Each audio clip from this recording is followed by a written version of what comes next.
I'm restarting because I forgot to hit record. Welcome. I'm so glad you are taking time out of your busy real estate life to learn more about the luxury market. And we are here to share the information that we have about it. So I'm Melanie from Home Probe, the home inspection company, and I am being joined by Steve Sheriffs. Steve is the director of our process improvement department and has spent a lot of time in inspections, hands-on inspections before he took over training and improving our processes and making sure everyone is the very best inspector they can be. And so he's here for technical information, and we will have questions at the end. So with that, I'm going to share my screen and we will get started. Share. And let me start the slideshow. I have to tell myself what I'm doing as I'm doing it.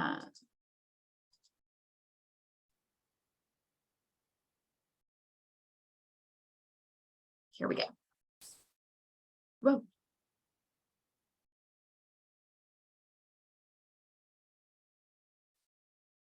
Okay. So we are talking today about the luxury market. And one of the questions that I want you to ask yourselves, and the question we will be answering throughout this, this webinar, is, does a higher price change the inspection process? And there's obviously in luxury, there is a higher price point, which puts more at stake for the buyer, more things possibly that more risk that they're taking on as they're taking on more house and more value. And as a real estate agent, there's also more higher stakes for you. What I would argue that doesn't change from buyer to buyer is one of the sad things that that Steve and I have to face is that nobody wants the thing we're selling, which is an inspection report. If I'm like, guess what? I can give you 100 pages of things wrong with this house. Nobody wants that when they're buying a house. But what they want to make sure they move in and not have surprises. They do want certainty. So think about how much certainty we all want in this world, and the times where it's taken away from us. I think it shows us how much we want it even more. And that's what our buyers want. And that's why they have to have that inspection report to give them the certainty in their decision. And so that does not change from the luxury market. Here's what we're going to talk about today. We're going to talk about the booking process. So what happens, or what are things that you as a real estate agent might consider when you're booking the inspection for luxury? We will talk about what to look for in an inspector, but I'm going to move that to the end after we talk about the differences and similarities in the inspection. And then finally, we will go over the additional tests and services, and I'll share how Home Probe handles them, and that will give you at least a baseline for understanding how they can be handled in the inspection process. So the very first thing we have to do is define luxury. It's kind of one of those things where most of us would say we know it when we see it, but I want to use some actual definitions today. And it used to be in Atlanta when I was going pre-COVID, I think when I was going out to sales meetings, that there was a price point of $750, and that was considered the luxury market. As we polled agents in both markets, what agents are telling us is that it really needs to be $1 million to be considered in that luxury market. And some, as prices have inflated over the last couple of years, some agents are considering $2 million to be the luxury market. I'm going to let you define it for yourself using Webster's dictionary, which says it's a condition of abundance or great ease and comfort, sumptuous environment. So living in luxury, that's what we're talking about today. For our purposes, like I said, I defined it as 900,000 plus. And to give you a perspective of Home Probe, since January of 2021, which is when we first started pulling the list price, and so that's when I have data on list price, we have inspected 748 homes that are over $900,000. And so that's a few under our belt, I would argue, and most of those are over $1 million. So with that, we're going to share some of our experience. The first thing we're going to talk about is, what should you know about booking? So there are lots of ways an inspection can be priced. We have chosen square footage at HomePro because it makes it very easy to book and to buy our, so I don't need to know, I don't need the listing. I don't need to know everything about the listing. I don't need to know if it has a crawl space. I don't need to know how many fireplaces it has. I don't need to know how many HVACs. We've been able to look at, over our 20 years of experience in this business, we've been able to understand that the square footage is a really good gauge for, number one, the time that it will take an inspector, and number two, the amount of liability that we are taking on as a company. And so we only charge based on square footage. And then we will add if there are additional structures that have living components in them. So a detached garage does not have an additional price point, but if there are additional kitchens, that takes us extra time. And if there are additional structures that have living areas in them, then we do charge for like a carriage house. Some of the tips that you might want to consider when you are booking is, number one, what I was just talking about in terms of timing. So you'll want to ask the inspector about how long they need, because that gives us an idea of how long to advise the seller. And I will tell you with that, it's very difficult. The larger the house, the harder it is to know ahead of time how long it's going to take. Steve, do you want to talk about timing? Like when you pull up to a house, how do you have any idea how long it's going to take? Depends on multiple situations, but sometimes the larger homes have not only just extra kitchens, but they may have more than one attic space, more than one basement or crawl space.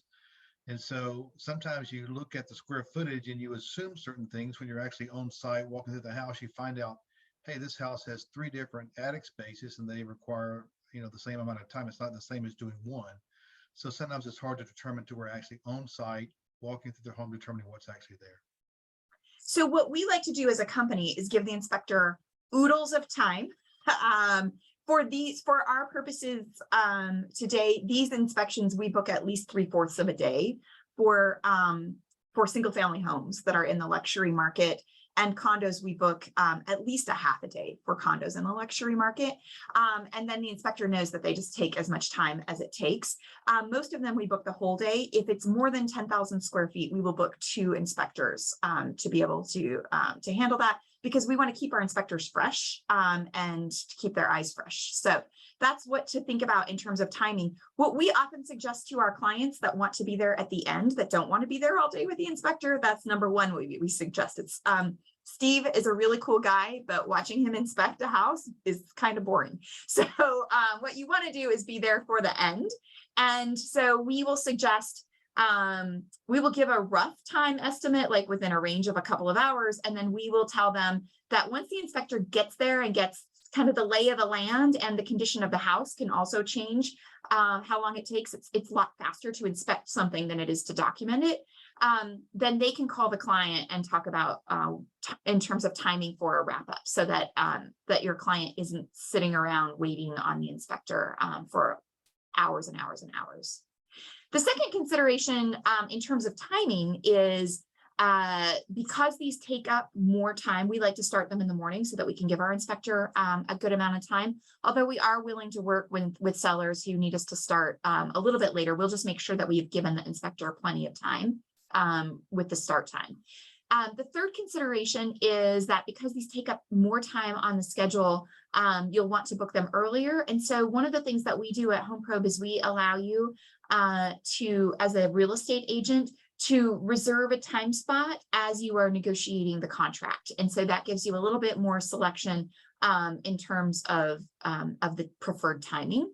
And it tends to matter more because these take more time, and because they're more complicated in terms of access and in terms of coordination with the seller and the listing side. And so we like to give ourselves plenty of time for that. The second consideration when we are dealing with the luxury market is privacy. And so one of the things that I wanted to let you know is a lot of your clients will want you to sign a non-disclosure agreement. And if that is the case, when you're booking the inspection, you are not allowed to share who the client is with us.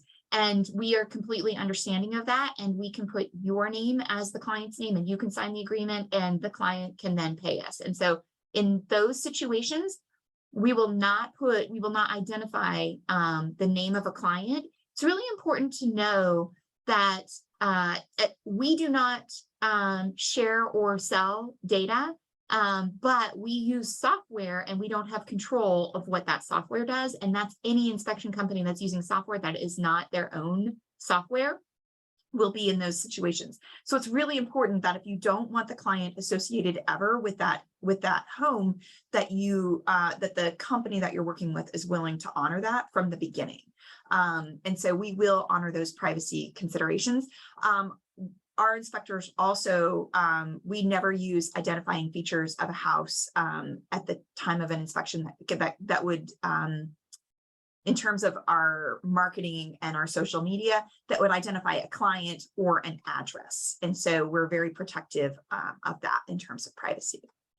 And then finally, access. So most sellers who are selling a home more than $1 million are not interested in putting a super box for every real estate agent to come tour their house at any moment of the day. And so our office at HomeProbe will arrange access, and we will do it with a listing agent. And when we take on access for you, we're taking it on for not only the inspection, the start and finish. And so we're willing to call the listing agent when we're about done, so that they know that we're locking up, or we can follow their locking up instructions. But we're also taking ownership of access for picking up the radon monitor, if there is a pool inspection that's happening at a different time, if there are, if the sewer scope needs to happen at a different time, we will arrange all of that access with the listing side for you, so that as the buyer's agent, you are able to focus solely on that buyer and all of the other things that are going on during due diligence. It's a really busy time in a transaction. And so we would like your resources to be able to use the best possible way. So now let's talk about what's the same. So you can see, even as we're talking today, I'm sharing with you an actual inspection report, and it happens to be the largest home that we have inspected, which was 16,000 square feet. And Steve, you were the inspector here. So, but I've blocked out the name and the address of the client and the home, so that you're not able to see that from our marketing and from our education department. So in terms of the scope of the inspection, it doesn't change. Steve, why don't you tell me, when I said, hey, Steve, what's different about luxury, the bigger homes that you get assigned, why don't you give me the answer that you shared then?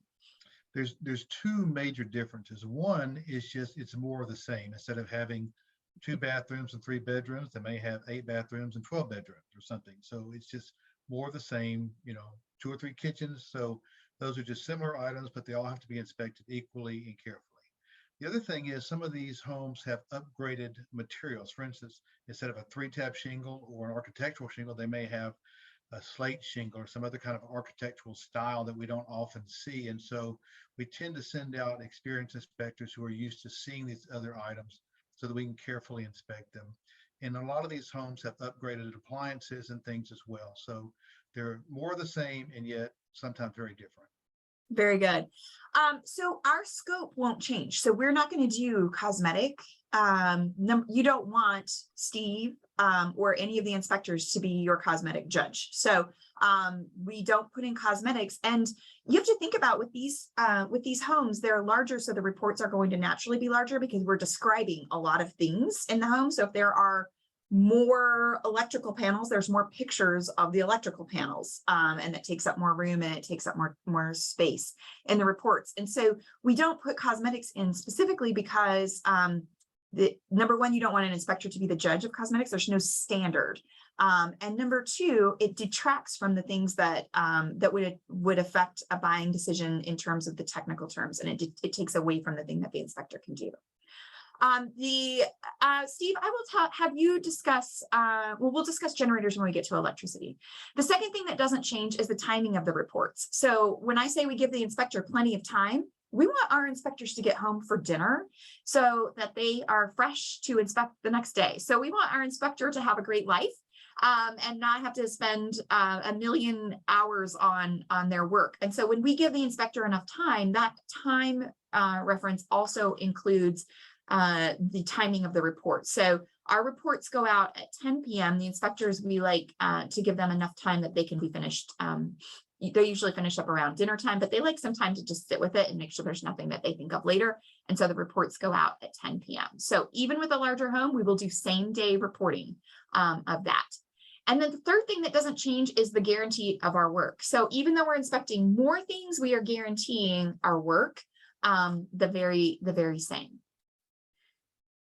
So now let's talk about what's different. When I originally talked with Steve, I don't know why I put multiple kitchens. I meant to put electricity there, but we did talk about multiple kitchens. The three major differences that that he reported were, one, the HVAC systems. I would say in $1 million house, would you say it's 100% true you will have more than one system? Yes. Okay, so we've got multiple HVACs, and we'll show you an example of that. And then the second thing that he talked about was electricity. The electrical is often multiples as well, and he will explain what goes into the inspector's thought process about that. And the third thing are those upgrades in particular appliances. So, Steve, what do we have here? Looks like overwhelming to me. Yeah, you have 7 different AC condensers on the exterior of the building. The challenge for us is to make sure that we find them all. Sometimes they're all grouped together. Sometimes they're in multiple locations. Sometimes there are outbuildings that will have 1 or 2 condensers for those buildings. If it's a separate garage with a suite attached to it or something like that, or a pool house that has a separate area that has, so we have to find them all. We have to try to determine which thermostats work with them. And then we have to determine whether they're heat pumps or they're actual just regular ACs working with a gas furnace. So the challenge at first is to find them and identify them. And then we go in to find the right thermostats so that we can determine which zones are worked by them, so we can give accurate reporting for temperature differentials and things like that. Speaking of which, in this particular house, tell us how you get the temperature differential, and then this is the report for this home, and you can see there's different numbers we're seeing. So walk us through what this is on the report. Okay, so we use an infrared thermometer to check temperatures, whether it's the heating system or the cooling system. With the heating system, we check one register of the supply vents in the zone, just to find out how much heat temperature is coming out of that supply vent. When we do cooling, we check every single supply vent in the home, in the zone, and we try to check every single return vent in that zone in the home. And with cooling, we're looking for what's called a temperature differential. We're looking for at least 14 degrees. So what I will do is I will measure the temperature that's coming out of the supply vents in that zone. I will average them. Then I will measure all of the temperatures of what's being pulled back into the return vents. We will average those temperatures, and we want at least a 14-degree difference. If it's less than 14 degrees or over 22 degrees, it's an indication for us that that system is not performing optimally. And the reason that we checked every vent on the AC is we want to make sure that there might be an area where we're getting weak airflow, and we can tell that if there's a significant difference in the temperature in those areas. Oh, interesting. So we're not able to see ductwork, but we can sometimes see if the temperature differential is different. That's one additional tool we have. Correct. Okay. So this one, the initial area, the main living area, says the system is not performing. And so when you're doing a big home like this that has 7 different ones, how do you decide how to report them? It can be a challenge. So what we want to do is we want to try to determine which unit is going with what zone. Sometimes we can, sometimes we can't. But what we do want to do is be specific in their report. So if I say, hey, the main living area, but they have 2 zones, I need to say the left side main living area, first floor master bedroom suite, second floor right side bedrooms, whatever it is. We try to be very excuse me, specific on where those areas are so that they can find it when they go out to repair. Okay, great. So you can see in this one, the left front basement, the gym, the left rear basement with theater and the kitchen, and the right side of the first level. So you can see how specific we are here. All right, let's talk about electrical. What do we have here? What we have here is an indication right off the bat that we're probably going to have 4 separate distribution panels somewhere in the home, because there's 4 separate individual shutoffs on the exterior of the home. So the big box in the middle is where the power is coming in. It's distributed to the main shutoffs of the 2 panels on each side in the white circles. It doesn't tell me if there's any auxiliary panels. So beyond the 4, I'm probably going to be finding auxiliary panels in extra buildings, detached garages, maybe in a suite somewhere. So it gives me an indication of what to look for, but it doesn't give me all the information I need. It's just a starting place. And can you tell us the difference between an auxiliary and what do you call it, a primary or a main? Distribution panel. A distribution panel. In most cases, distribution panels are run specifically from the main shutoffs, let's say. So let's say that we have an A main shutoff, and then we have an A distribution panel, a B main shutoff, and a B distribution panel. So those shutoffs are feeding those distribution panels. But let's say that at some point in the basement, they filled out the basement, finished it in an area that wasn't finished when the home was built. So now they pull off the distribution panel. Excuse me, they run a separate panel, which is now an auxiliary panel because it's not running off the main breaker, it's running off a distribution panel. And that's how we determine that. Okay, so it's dependent on that main distribution panel rather than being dependent on the service box outside. All right. So this was the best picture I could find of this same home with all the panels that you got to see together. So describe, I mean, they happen to be missing the cover screws, but describe what we're seeing in terms of what you just spoke about. So the larger ones in picture 85 on the left are probably all going to be distribution panels. They're larger. And then in picture 85, you have a smaller panel on the left. And then picture 86 shows you 2 more smaller panels. Those are probably auxiliary panels that are run, the power is pulled from the distribution panel and not from the main breaker. And so we will treat them equally the same. We will pull every panel off. We will inspect the interior of every panel. We will double check the main breakers or the distribution breakers against the auxiliary panels to make sure that they're sufficient and not overloading any panel or not. And we'll just do a full inspection like we would any other panel. Okay. Do we test generators? Yes. We do not check generators, and we don't for 2 reasons. Number one, and generally to check a generator, you have to turn all the power off to the home to get it to come on, which can create problems down the line. It could show to be shutting off things that don't come back on, freezers, computer systems, alarm systems, or things that we're not aware of. Secondly, it's outside of our scope and our experience. We're just not trained to inspect them, and it's outside of our ASHI standard of practice. Okay. And then you talked a little bit about appliances and roofs. So is this kind of where we see the newer stuff first? It is. It can be newer and it can be higher end. And it's sometimes things that we don't see every day in regular homes. And so sometimes you have to figure out how it works. And sometimes that can be a challenge. Some things we see every day, some things we don't. I ran across one that I actually had to Google because I couldn't figure out how to turn it on because it was a flat black screen with no knobs. Once you knew the trick, it was very easy, but you just sometimes have to do it. But we do take the time. We will inspect everything. We will find a way. And we'll go from there.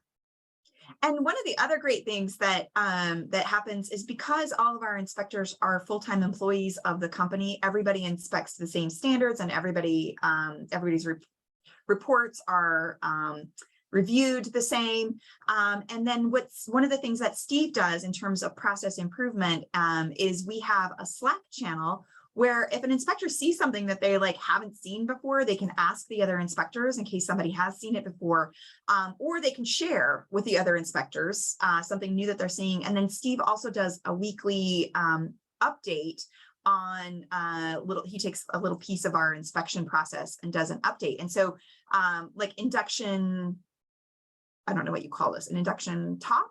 Cooktops, yeah. An induction cooktops were one of those one-page references that Steve puts together so that once one inspector sees something, then everybody's able to share that information. There's a lot of collaboration. Yes. here. So how can somebody, or what are some ideas about choosing an inspector based on what we just said? And if you heard Steve, we baby our newer inspectors a little bit and ease them very much into places that they can be successful as a company. And so as a company, we're not sending somebody who just went through training out to do a luxury home, because there's a lot that's going on. Even though you inspect it piece by piece, there's a lot going on. I think it's fascinating. So this is like the floor plan of one level of a luxury home. And I'll show you the roof in just a second of a different one. Even though the inspection process is the same, we're inspecting, square foot by square foot. We're turning on, fixture by fixture, we're running the water. How do you need an elephant? It's one bite at a time. You definitely need to have somebody who's not going to get overwhelmed. It's just like saying, that you could run a marathon if you could run a 10K. It's just more steps. It's just more miles, right? You need to have the training and the professional endurance, so to speak, in order to be able to do it. And so as I was looking through some of our past luxury homes, I just pulled this picture of a roof. That's a lot of roof to inspect. So, and if you looked at the report, there are lots of little things happening in places on this roof, and that roof square footage is significantly bigger than we would see on a typical home. So you definitely want to look for an inspector who is trained in luxury and has access to a lot of expertise on newer things and architectural upgrades, so that they can inspect those properly, or can at least tell you if they couldn't inspect them properly. All right, I just wanted to go through the final piece of some additional things that your luxury clients may want as part of the inspection process. One is thermal imaging. So thermal imaging allows us to see water by using a temperature differential. There's a lot of things you could see. The thing that we use it in a home inspection is to look for water that isn't in its right place. So on the left-hand side, you can see what the inspector could see with their human eye, which was nothing. And on the right-hand side, you can see what the inspector can see with their thermal imaging camera, or the thermal imaging eye. And so we're able to see more. It's not 100% of leaks that we're able to detect. There has to be water that's not in the right spot, and there has to be a temperature differential, and there has to be humidity differentials. And as a company, we are optimizing those, but we are able to get more information than you can with the naked eye. Right now, our thermal imaging is priced at a flat fee of $265. We are moving to make it part of the inspection, and it will be included at a volume discounted rate. So, and that's just because we find it so important to be part of the inspection. So we are gradually making it part of the inspection. To give you a perspective on how important it is in the luxury market to your luxury clients, right now, 31% of the luxury clients are choosing to do thermal imaging versus 20% overall as a company. And so it is a higher priority for the client who is purchasing a house more than $1 million. The second thing I wanted to talk about is radon testing. In order to talk about it, you have to talk about what is radon. Radon is an odorless, colorless smell. Well, odor is smell. You can't see it, you can't smell it. The only way to know whether you have it is to test for it. And it comes as the soil breaks down. And different areas of the country have different prominence of radon. And so we require clients in our Atlanta market to opt out of radon testing. In our South Carolina market, we offer it, but we don't actively recommend it.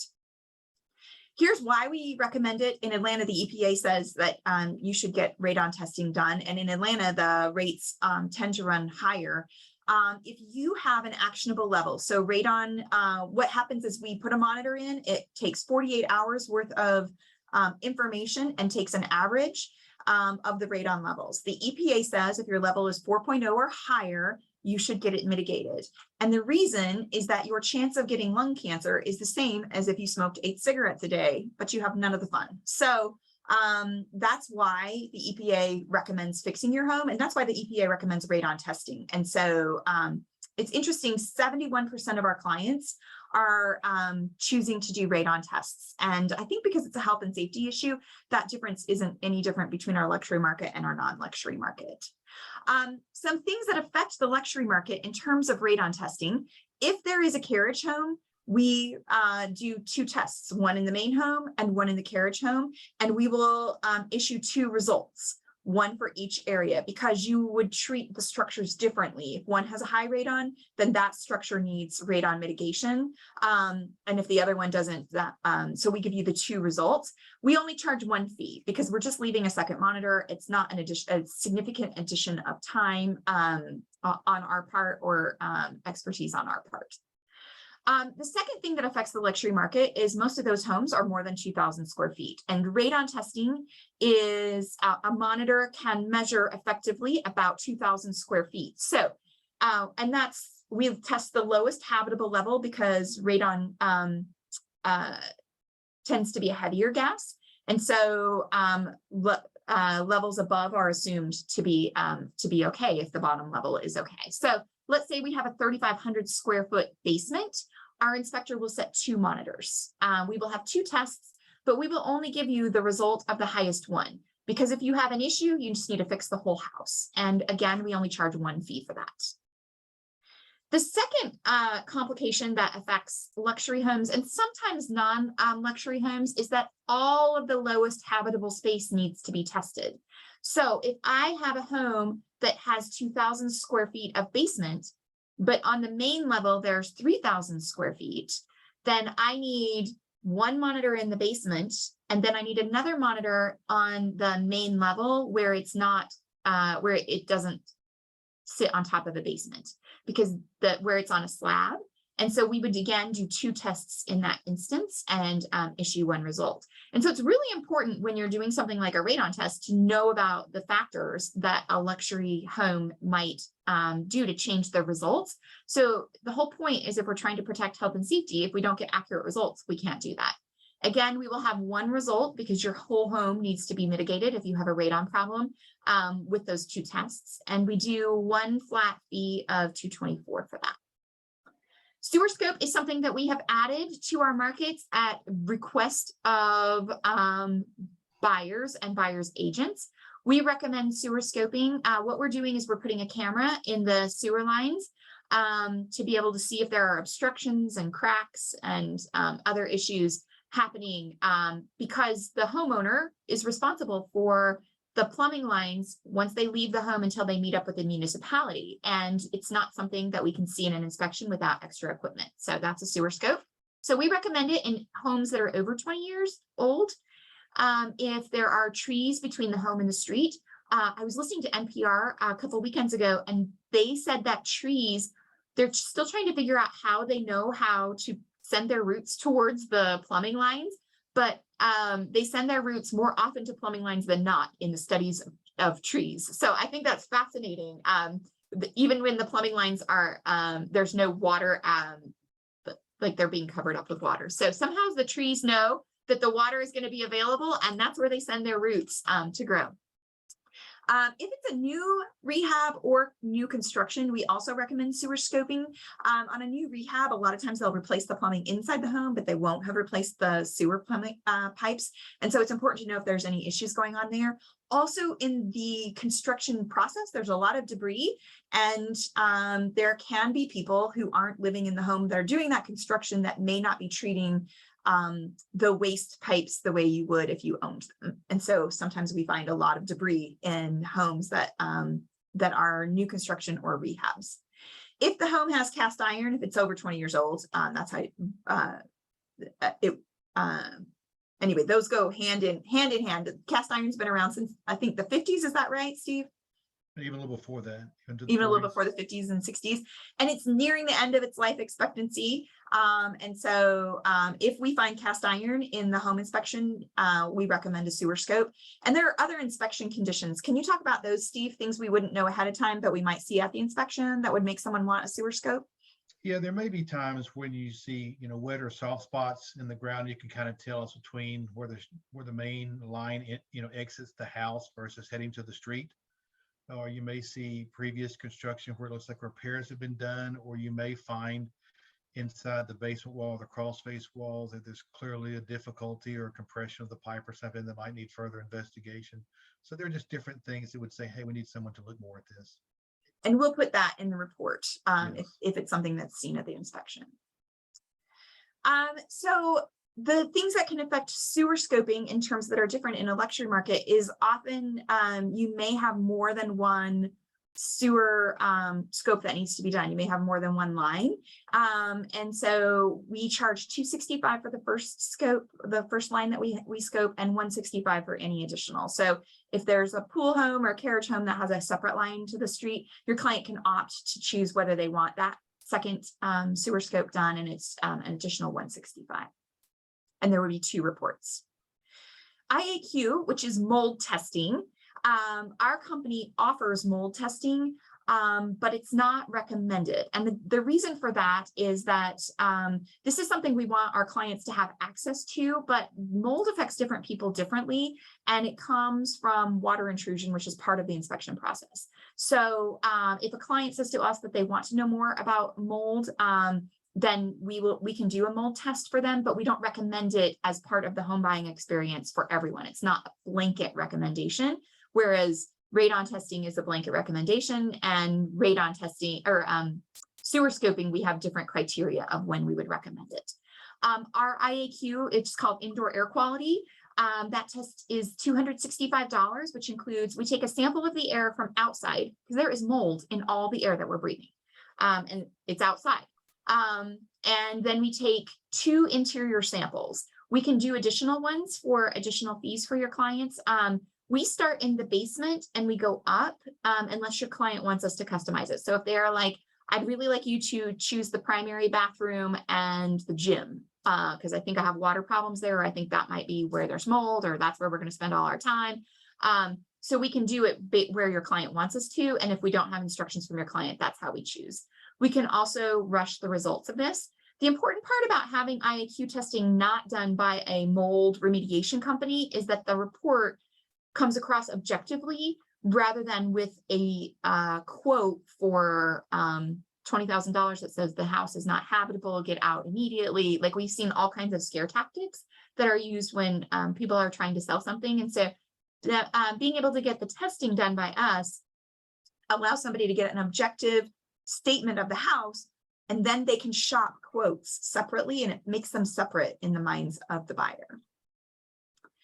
Pool inspections. We see a lot of these in luxury homes. We don't see a lot of pools that look like this one, but this was an actual pool at a house that we inspected. Our pool inspection we sub out, and we have that available in our Atlanta market. It's $270. If you have a buyer who is buying a pool and you want to know more about it, or buyers are asking you more about pools, I have the most wonderful webinar, no matter what market you are in, from our pool expert that talks about different types of filtrations in pools, different types of pools. You will sound so much smarter talking to your clients after you watch it, and I'll tell you how to get to it at the end of this. It's really important to talk to clients if there is a pool about whether they want a pool inspection. These 2 pools do not look like they are $50,000 difference in need for repairs to me, but these are 2 actual pool inspections that were done on behalf of Home Probe clients by our pool inspector, and $50,000 price point to fix your pool is pretty significant and may change your buying decision. So it's really important that you offer that to clients, and it is not part of the scope of a home inspection. Again, it's not something we see enough that we're experts enough, and there's not ASHI standards built around it. Finally, we have pest termite, or CL100. options available. Pests and termites tend to be things that are highly emotional and highly expensive. And so they tend to make people really mad. So it's, again, important to talk to your client about that ahead of time. It's not part of the home inspection. Steve, what happens if you as an inspector see termite damage or you see evidence of wildlife? It will be put into the report. We don't actively search for rodent intrusion or termite or an insect intrusion, but we do look for insect damage or rodent damage or signs of rodent or insect activity. If we run across it, we'll put it in the report, but we will recommend further evaluation because it's beyond our scope. And so if you think about the job of a pest so first of all, this is a licensed industry separate from home inspection in both South Carolina and Georgia. Home inspections are not licensed in Georgia, but pest is. And so that gives you an idea that even the state realizes that the scopes are different. So while we would report damage done by water or termites or rodents, it doesn't matter how the damage is done, we report damage in a home inspection. The job of a pest is to hide. So if they haven't done the damage yet, or the damage isn't visible, their job is to hide. Sometimes they get a little help from that by sellers. And so our inspectors are that's a specialty to be able to look for evidence that they've been there, but there is no damage. In Atlanta, the $105 gets you a termite letter and a wildlife report of the attic and basement, or crawl space, I'm sorry. And in South Carolina, we offer CL 100s. Those are priced by the location and the square footage. Again, we hire an outside company to do them, and we will take care of access and arranging and billing and make sure your client gets the report so that you can focus on the rest of what needs to happen in due diligence. If you want to know more about these topics, I have a really great new area of our website. If you go to home-probe.com and you go to the education, you will see on-demand webinars, and you can watch these in your pajamas whenever you have a client facing this issue, or you can tell them to go to it. And they're really great. They're usually about 20 or 30 minutes that you can get a really great in-depth on any of these things that I've just talked about. I am going to tell you how the best way to book an inspection is whatever is best for you. So if you like to email, you can email our office at info@home-probe. You can call or text our main numbers, or you can book online at schedule an inspection, and it will let you choose which market that you're going to schedule the inspection.